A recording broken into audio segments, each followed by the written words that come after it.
Honorable Mayor Isko Moreno Dumagos.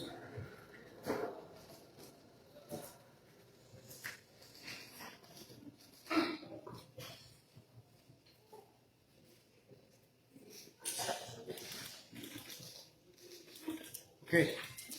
Vice Mayor. And Vice Mayor Chi Atienza. Good evening, ladies and gentlemen and friends from the media. Here we are in the city government. I would like to present to you the suspect in an incident happened on May 18, 2025. Yung biktimang si Mr. Raymond Cabrera na isang TNBS, and we've watched Cian Ambrosio's report yun sa itang biktima ay isang TNBS driver.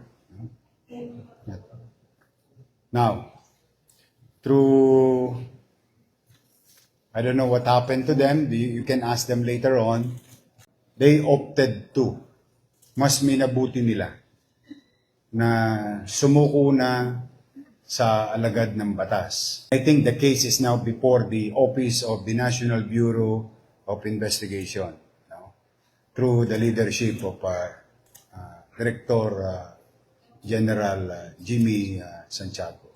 Ang mga pangalan na suspect na nandito ay si John Kevin de Ocampo, John Kevin, 33 years old. Justin de la Poo, 30 years old. And 24 years old Jean Armin de Ocampo, magkapatid. Sila lahat ay taga-Tondo. Through the effort of Councilor Awisia, councilor from 2nd District, ito'y humingi sila ng tulong kung paano sila susuko sa alagad ng batas. Through some assistance from the Northern Police District and the Manila Police District, nandito sila kanina, at gusto ko rin ipaalam sa inyo na ang pamilya ng mga suspect ay nandito rin.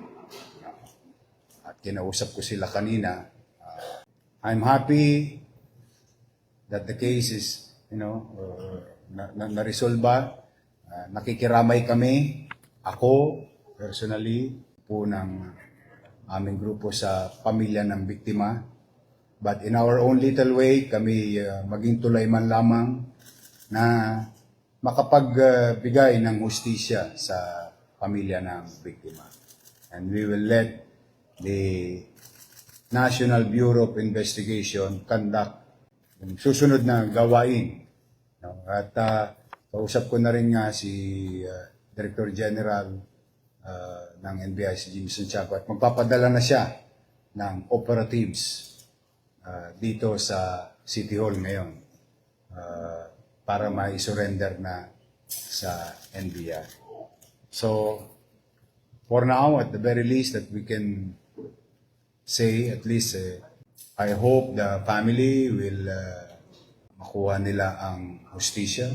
At least naman, ako'y panatag din para sa pamilya ng mga suspect na walang untoward incident na posibleng mangyari in the course of apprehension. And this will be, I think, the best lesson for each and everyone, those who are watching. Kung kayo'y nagkamali, maaari kayong sumuko, maluwag namin kayong tatanggapin. Kung kami kailangan maging tulay o para makapaghatid ng hustisya, gagawin namin.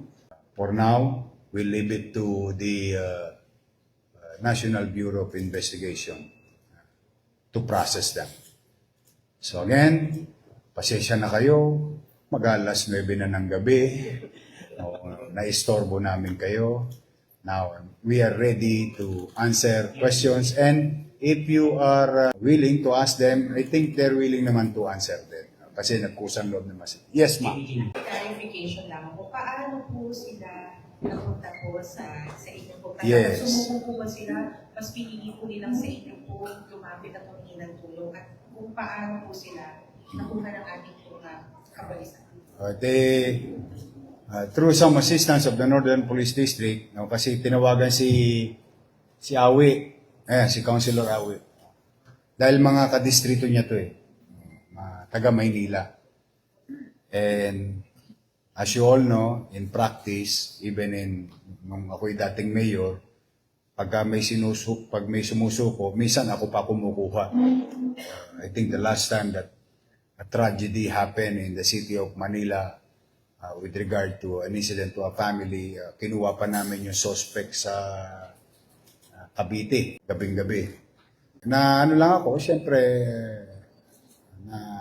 nagtitiwala sila sa atin, especially yung pamilya ng mga suspect. I think the most important question, and you can ask them, is hanggang ngayon kasi hindi pa nakikita yung bangkay. Ayoko ng pangunahan kung ano yung sinabi nila sa akin. But for now, sumuko sila at nag-coordinate kay Councilor Awi Sia ng District 2. Dinala sa amin 10 ng kanilang mga mahal sa buhay at ita-turn over namin sila sa NBI na may hawak na nung kaso. Any more questions? No? Yeah. Nakausap niyo po yung mga suspect po yun. Ano po ba yung dating na trabaho? At ito po ba yung unang beses na kanilang ginawa? Ayan, kayo na sumagot. Grasya lang. Grasya lang. Sa ano lang po yan. Sa NBA lang. Papaliwanag lang. Pwede po malaman kung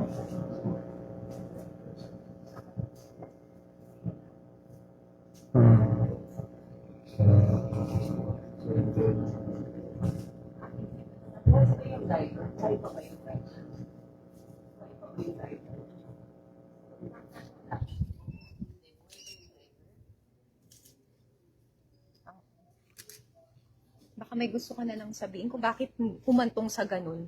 Yung pang-hold up. O yung sa pamilya. Bakit humantong sa ganun? Grasya po ang lahat. Hingi po kami ng tawad. Sir, doon po sa audio, tatlo lang po kayong nag-uusap. Nung may sinasabi po na tutuluyan na, sasaksakin na, meron po bang kayong iba pang kausap? Tatlo lang po kami. Tatlo lang kayo? Oo. Gumagamit ba kayo ng ipinagbabawal na gamot noong mga oras na yun? Hindi po. At ano yung pumasok sa isip niyo? Bakit nila sabi? Ba't mo nasabing disgrasya? Nanlaban ba? Yung mismong driver?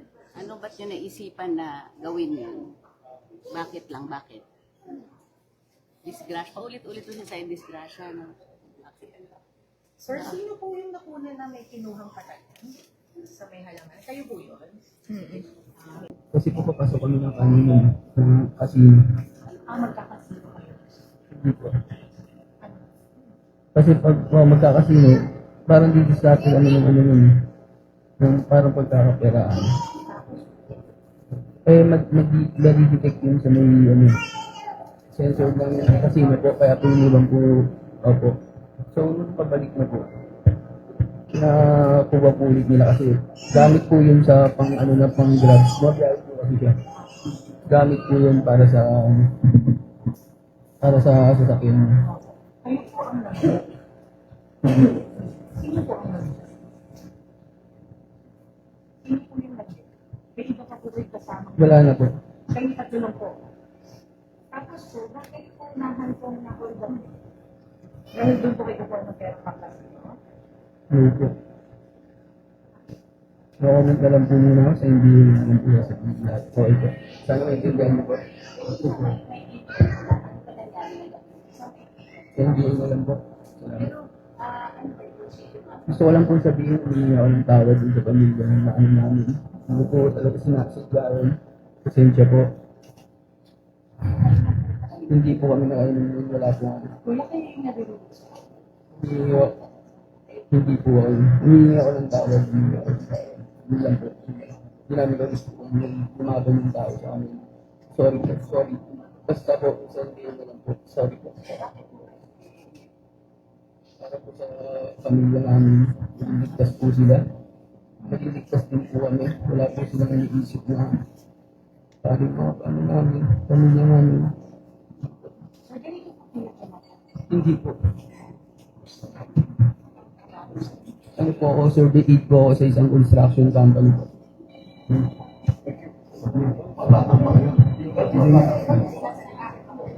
Baka may gusto sabihin sa kapatid.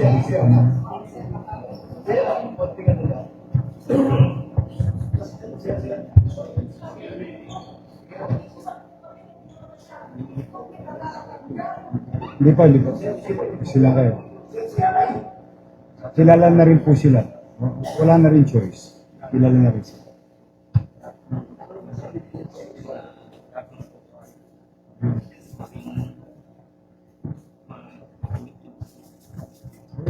Thank you.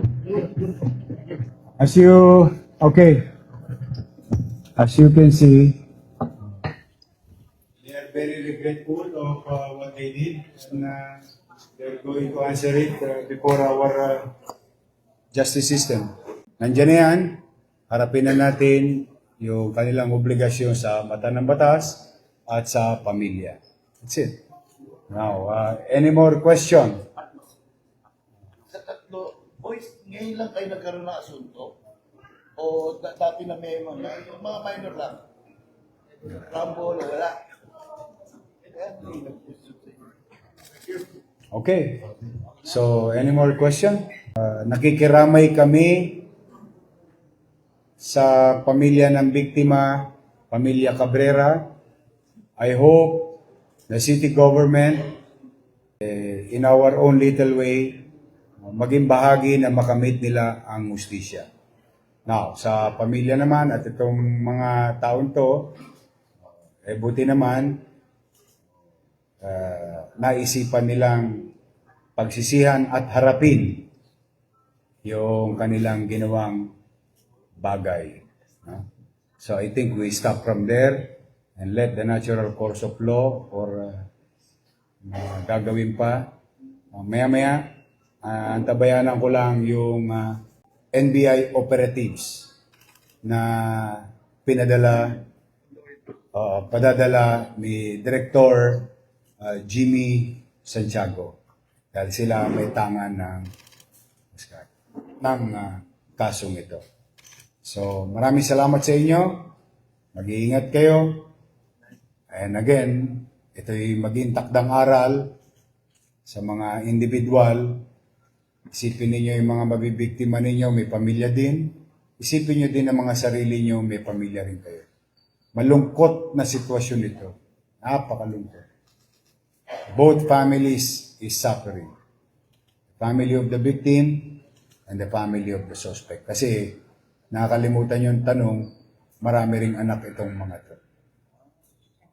But then again, wala na tayong magagawa. So maraming salamat at pagpalain nawa kayo ng buong may kapal. Thank you very much.